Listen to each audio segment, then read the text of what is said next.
আবার দৌড়াবি, তোমাকে না ওদেরকে ডাকছি।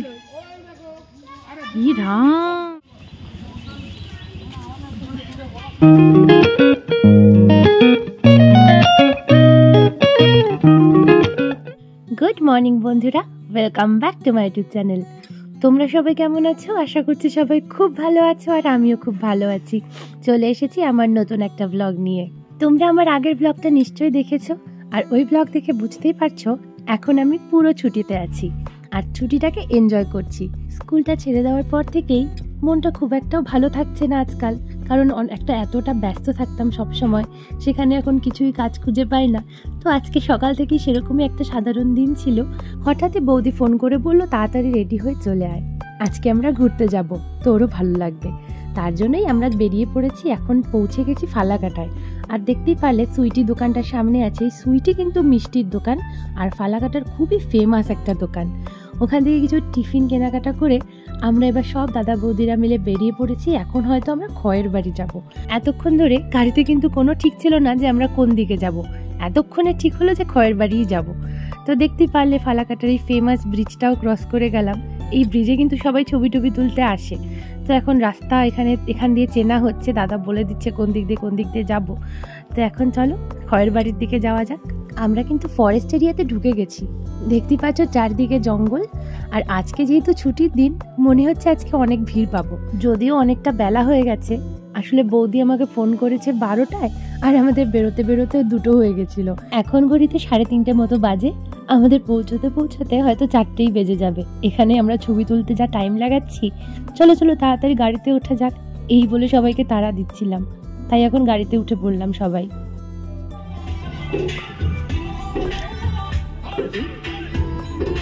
আমার কিন্তু জঙ্গল ভীষণ ভালো লাগে, কারো পাহাড় ভালো লাগে, কারো সমুদ্র ভালো লাগে, কিন্তু আমার না জঙ্গল ভীষণ ভালো লাগে।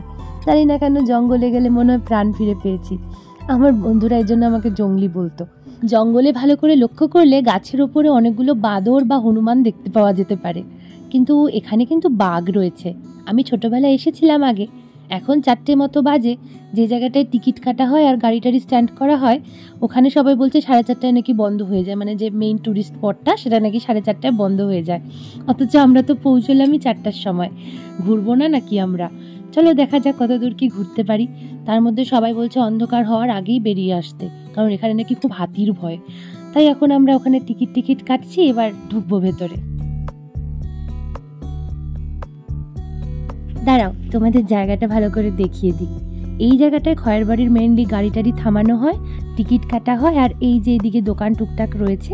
আর এখান থেকে 2টো টোটো নিয়ে আরও অনেকটা যেতে হবে আমাদের, মানে খয়ের বাড়ির যে মেইন ট্যুরিস্ট স্পটটা, যে পার্কটা রয়েছে, সেটা এখান থেকে আরও অনেকটা দূর, ওটা টোটো করে যেতে হয়। তার জন্য আমাদের 2টো টোটো ঠিক করা হলো। এখন এই জঙ্গলের ভেতর দিয়ে টোটো করে আমরা খয়ের বাড়ি যাচ্ছি। এই জঙ্গলের রাস্তা দিয়ে টোটো করে যেতে যেতে টোটোওয়ালা কাকুরা বারবার বলছে আমরা যেন সন্ধ্যের আগেই পার্ক থেকে বেরিয়ে আসি। এই রাস্তাটা নাকি সন্ধ্যের সময় খুব ডেঞ্জারাস হয়ে যায়, কারণ হাতি নাকি এই রাস্তা দিয়ে প্রতিদিনই প্রায় যাতায়াত করে। আমাদের অনেকগুলো চিহ্ন দেখানো হলো যেখানে হাতি জায়গাগুলোকে নষ্ট করে দিয়েছে। তার জন্য আমরাও একটু সাবধান হয়ে গেলাম, যে আমরাও ডিসাইড করলাম ঠিক আছে সন্ধ্যের আগেই আসা যাবে, কিন্তু পার্ক বন্ধ হয়ে গেলে আর ঘুরবো কি, আমরা তো আসলামই দেরি করে। চলো তাহলে দেখা যাক কত দূর কি দেখতে পাই। আমাদের টিমে কিন্তু আজকে অনেকজন মেম্বার, আর দেখো খুদে মেম্বাররাও আছে কিন্তু। আর দেখো আজকের দিনটাও কিন্তু বেশ ঝলমলে। এখন দিন প্রায় শেষের দিকেই, কিন্তু সারাদিন ভালোই রোদ দিয়েছে আজকে। কারণ এই কয়েকদিন যা ঠান্ডা ছিল, যা কুয়াশা, কিচ্ছু দেখা যায় না।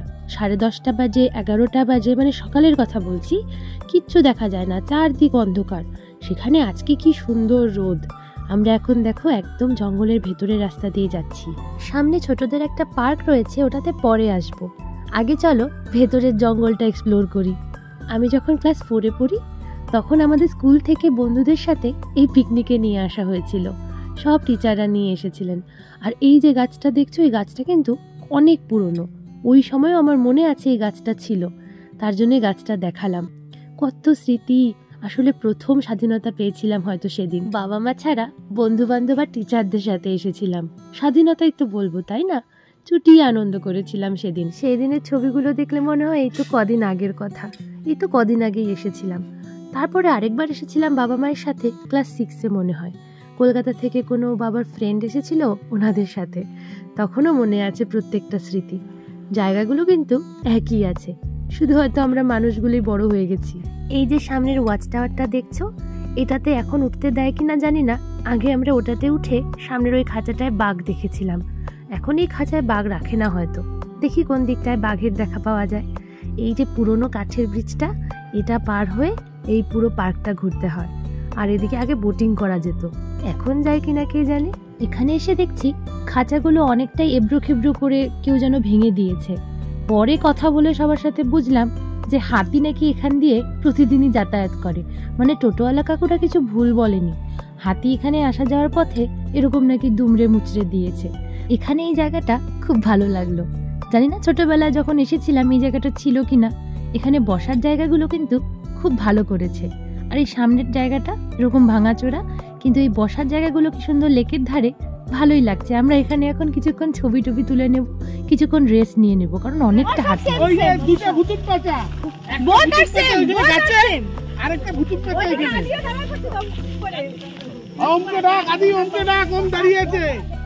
এদিকে ওম আর আদি দুই ভাইয়ের কি যে ঝামেলা হয়েছে কে জানে। ওরা মুখ ভার করে দুজন দুই দিকে হুতুম পেঁচার মতো দাঁড়িয়ে আছে, আর আমরা এদিকে হেঁটে হেঁটে যাচ্ছি দেখো এই ঘন জঙ্গলের ভেতর দিয়ে। ঘন জঙ্গল বলা যায় না, কারণ এটা অ্যাকচুয়ালি একটা পার্ক। আমরা ভেতর দিয়ে হেঁটে যাচ্ছি, আর এখন আমরা চলে এসেছি বাঘ মামার ডেরায়। চলো এবার বাঘ মামার সাথে দেখা করা যাক। এই বাঘের স্ট্যাচু দেখেই ওম আর আদির রাগ উধাও। ওরা ভাবছে আমরা হয়তো ওই বাঘের স্ট্যাচুটা দেখতেই এসেছি। ওদের ধারণাও নেই যে এখন আমরা সত্যিকারের বাঘ দেখতে চলেছি।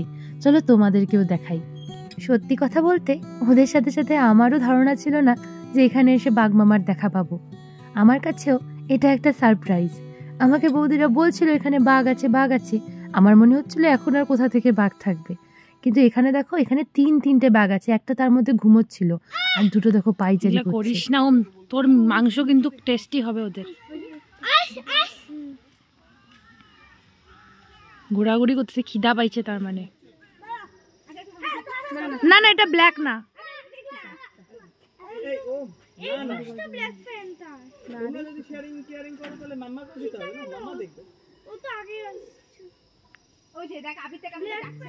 আমি ভেবেছিলাম খুব বেশি হলে 2-1টা বাঘ থাকবে, কিন্তু এই পুরো জায়গাটা জুড়ে যে এতগুলো বাঘ রয়েছে এটা দেখে আমি কিন্তু সত্যিই অবাক। এখন এই পুরো জায়গাটা গোল করে ঘুরে আমরা ঘুরে দেখছি বাঘগুলোকে, কোন দিক থেকে ওদের আরো ক্লোজার ভিউ পাওয়া যায়। এক জায়গায় তো এত অন্ধকার ছিল যে আমার মনে হচ্ছিল বাঘটা ব্ল্যাক প্যান্থার, পরে দেখলাম যে না, ব্ল্যাক প্যান্থার না। আর ওম কিন্তু বেশ ভালোই মজা পাচ্ছে বাঘগুলোকে দেখে। আর আদি অন্য কিছু নিয়ে জেদ করতে করতে বুঝতেই পারেনি যে এখানে বাঘ আছে, ও অন্য কিছু নিয়ে তোমাকে না ওদেরকে ডাকছে। আর এই দেখো এনার দেখা পাওয়া গেল।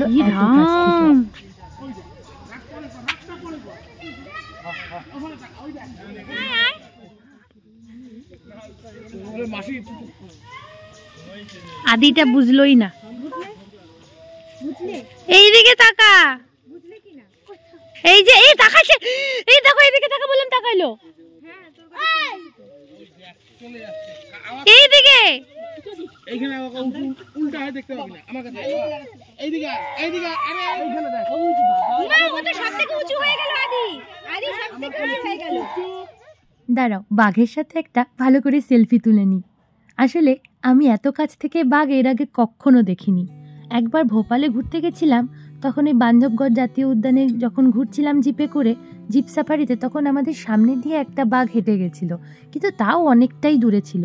তো এইটা কতটা কাছে বলো তো, এত কাছ থেকে বাঘ এই প্রথম দেখলাম আমি। আর বাঘটা আমার কিরকম কথা শুনলো বলো, তোমরা তো দেখতেই পারলে। যে আমি বললাম এদিকে তাকা এদিকে তাকা, আমি আসলে বিড়াল খুব ভালোবাসি, তো তাই হয়তো বিড়াল যেহেতু বাঘের মাসি, ওই একটা কানেকশন তো থেকেই যায়, তার জন্যই হয়তো বাঘটা এত কথা শুনলো আমার। এবার দেখো আমরা ঘুরতে ঘুরতে যে দিক দিয়ে এসেছিলাম আবার গোল করে ঘুরে সেই জায়গাটায় ফিরে এসেছি, আবার সেই আগের বাঘগুলো। আর এই যে স্ট্যাচুটা, আমার মাথাটা একটু ঘুরে গেছিল কি করে আবার আমরা একই জায়গায় চলে আসলাম। আগের সেম টু সেম ওই বাঘের স্ট্যাচুটা কি করে আসলো, ওটা বোধহয় আরেকটা আছে। পরে বুঝলাম যে না, ওটা একটাই স্ট্যাচু, আমরা গোল করে ঘুরে এসেছি। এবার আমরা কয়েকটা ভালো ভালো ছবি তুলে নেব, কারণ এক্ষুনি অন্ধকার নেমে যাবে। আর জঙ্গলে তো অন্ধকার তাড়াতাড়ি নামে, গাছের ছায়া পড়ে যায় তাড়াতাড়ি। এত সুন্দর সবাই মিলে ঘুরতে আসলাম, এত সুন্দর আনন্দ করলাম, আর ছবি না তুললে হয় নাকি? ছবি তুলেই তো স্মৃতিগুলোকে রেখে দেব। তো এখন আমরা সবাই এই টাওয়ারে উঠে ভালো ভালো কয়েকটা ছবি তুলে নিচ্ছি। এতদিনের পুরনো এই কাঠের টাওয়ারটায় উঠতে কিন্তু ভালোই ভয় লাগছিল, তাই আমরা পুরোপুরি উঠলাম না, অল্প একটু উঠে ছবি তোলার কাজ চালিয়ে নিলাম। এই খয়ের বাড়ি কিন্তু আমাদের এদিককার খুবই ফেমাস একটা জায়গা। এখানে প্রচুর ভিড় দেখতে পাওয়া যায়, যখনই আসি এখানে ট্যুরিস্টদের ভিড় দেখা যায়। কিন্তু এখন আমরা ভিড় দেখতে পাচ্ছি না, কারণ আমরা একদম শেষ বেলায় এসে পৌঁছেছি। সারাটা দিন এখানে ভিড় ছিল হয়তো। আমরাও যখন এসেছিলাম অনেকগুলো গাড়ি দেখেছিলাম, অনেক ট্যুরিস্ট এসেছিল, কিন্তু এখন যেহেতু একদমই শেষ বেলা আর সবাই প্রায় হয়তো ফিরেই গেছে, আমরা এত দেরিতে পৌঁছেছি, তাই দেরিতে একদম হেলে দুলে যাচ্ছি। তোমাদের জঙ্গলের একটা সাউন্ড শোনাই। আবার দৌড়াবি, আবার হাঁপাবি, আবার বলবি জল দাও। জঙ্গলের নিজস্ব একটা সাউন্ড আছে, সেটা শুনতে কিন্তু আমার খুব ভালো লাগে, সেজন্য তোমাদের শোনালাম। ওটা কিন্তু আমি এডিট করিনি, একদম ন্যাচারাল ব্যাকগ্রাউন্ড মিউজিক, জঙ্গলের ব্যাকগ্রাউন্ড মিউজিক। এখন আমরা এই বসার জায়গাগুলোতে আবার আসলাম, এখন একটু কিছু খেয়ে নেব, দেখি কি টিফিন আছে। ফালাকাটা থেকে যে টিফিনগুলো কেনা হয়েছিল সেটাই এখন খাবো। আর এখন খেয়ে দিয়ে যাচ্ছি এই কাঠের ব্রিজটা দিয়ে হেঁটে হেঁটে, যেই পার্কটা দেখা গেছিলো বাচ্চাদের, ওটাতে বাচ্চারা একটু খেলবে, ওম, প্রীতি আর আদি মিলে একটু খেলবে, আর আমরাও একটু গল্প করব। দেখতে দেখতে কিন্তু সন্ধে হয়ে যাচ্ছে, তার মধ্যে দেখো এই যে জঙ্গলের ভেতর দিয়ে যাচ্ছি, মনে হচ্ছে আরও আলো থাকছে না। এই পার্কটার সাথে আমার অনেক স্মৃতি জড়ানো। আমার যেসব বন্ধুরা আমার এই ভিডিও দেখবে, ওরাও হয়তো মনে করতে পারবে যে আমরা যখন সেই ছোটোবেলা স্কুল থেকে পিকনিকে এসেছিলাম, তখন এই পার্কটায় কত আনন্দ করেছিলাম। আর দেখো এখন কোনো ইন্টারেস্টই হয় না যে পার্কের এই দোলনা, এই সিস, এই স্লিপারে গিয়ে উঠি, অথচ ওই সময় আমরা কত ভিড় করে কে কার আগে উঠবো এটা করছিলাম। আমার প্রত্যেকটা স্মৃতি এখনও জলজল করছে, আমার কাছে ছবিগুলোও আছে। এই যে এই জায়গাটায় ওম যেভাবে বসে আছে, আমরা ওইভাবে বসেছিলাম। খুব মনে পড়ে যাচ্ছে দিনগুলোর কথা। এদিকে দেখতে দেখতে তো অন্ধকার হয়ে গেল, আর সবাই বলছে তাড়াতাড়ি বেরিয়ে যান, তাড়াতাড়ি বেরিয়ে যান, এখনই এদিক থেকে হাতি আসবে। এদিকে আমরা যে আসার সময় দুটো টোটোওয়ালা কাকুকে ঠিক করেছিলাম নিয়ে যাওয়ার জন্য, ওদের কোনো পাত্তা নেই। আমরা তো যেতেও পারছি না, কারণ ওদেরকে অলরেডি ঠিক করা হয়ে গেছে। আর এদিকে দেখো অন্ধকার হয়ে গেছে। তাড়াতাড়ি করে যখন টোটোওয়ালা কাকুগুলো আসলো, বললো যে আপনাদের জন্য চিন্তা হচ্ছিল। এখন তাড়াতাড়ি করে গাড়ি নিয়ে আমরা জঙ্গলের ভেতর দিয়ে বেরিয়ে যাচ্ছি, কারণ এই রাস্তাটা একদমই সেফ নয়, যখন তখন নাকি এদিক থেকে হাতি বেরিয়ে আসতে পারে। এটা শুনে তো আমার একদম প্রচণ্ড ভয়ও লাগছিল, ভালোও লাগছিল। এখন আমরা সোজা চলে গেছি হাসিমারায়, মানে কোথায় খয়ের বাড়ি, কোথায় হাসিমারা, একদম সোজা হাসিমারা এই এয়ারফোর্স স্টেশনটার সামনেই আমরা এখন একটা জায়গায় আসলাম। আর হাসিমারা যেহেতু মোমোর জন্য খুব ফেমাস, তাই ভাবছি এখান থেকে একটু মোমো খেয়েই যাই। তাই এখানে এই এয়ারফোর্স স্টেশনের সামনেই এই দোকানটায় মোমো অর্ডার করা হলো। দেখি এখন মোমো কতক্ষণে আসে। যা ঠান্ডা পড়েছে, আমি তো প্রচণ্ড কাঁপছি। থেকে থেকে একটা হাওয়া দিচ্ছে, এই হাওয়াটাতে মনে হচ্ছে কেউ যেন আমার গায়ে একসাথে 1000টা সুচ ঢুকিয়ে দিচ্ছে।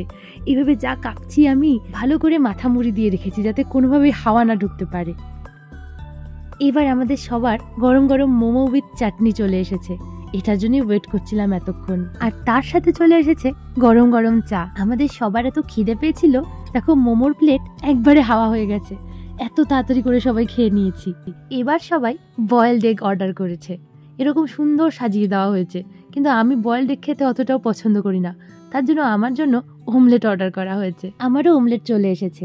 গরম গরম অমলেট খেয়ে এবার আমরা একটু বাজারের দিকে যাচ্ছি। আর বাজারের দিকে হাঁটাহাঁটি করতে করতে একটা নতুন জিনিসের ওপর চোখ পড়লো, সেটা হচ্ছে বাটাম মাশরুম। আমার এটা সম্পর্কে খুব একটা আইডিয়া নেই, ওই ভিডিও টিডিওতেই দেখেছি। অর্ঘদা কয়েকটা কিনে নিল, কারণ কালকে নাকি বাড়িতে পিকনিক হবে, তখন এটা মিক্সড ফ্রাইড রাইসে দেওয়া হবে, সেজন্য নেওয়া হলো। এবার আমরা তাড়াতাড়ি গাড়িতে উঠে পড়েছি, আর এখন চিলাপাতা ফরেস্টের ভেতর দিয়ে বাড়ির দিকে রওনা হয়েছি। আর চোখ সবসময় খোলা রেখেছি, কখন কোনো ওয়াইল্ড অ্যানিম্যাল চোখের সামনে চলে আসে। আর আজকের মতো ব্লগটা আমি এখানেই শেষ করছি। তোমাদের যদি ব্লগটা ভালো লেগে থাকে, অবশ্যই ব্লগটা লাইক করো, আর অবশ্যই কমেন্ট করে জানিও। আর যারা আমাকে নতুন দেখছো, তারা প্লিজ চ্যানেলটাকে সাবস্ক্রাইব করে দিও। থ্যাংক ইউ, আবার দেখা হবে নেক্সট ব্লগে।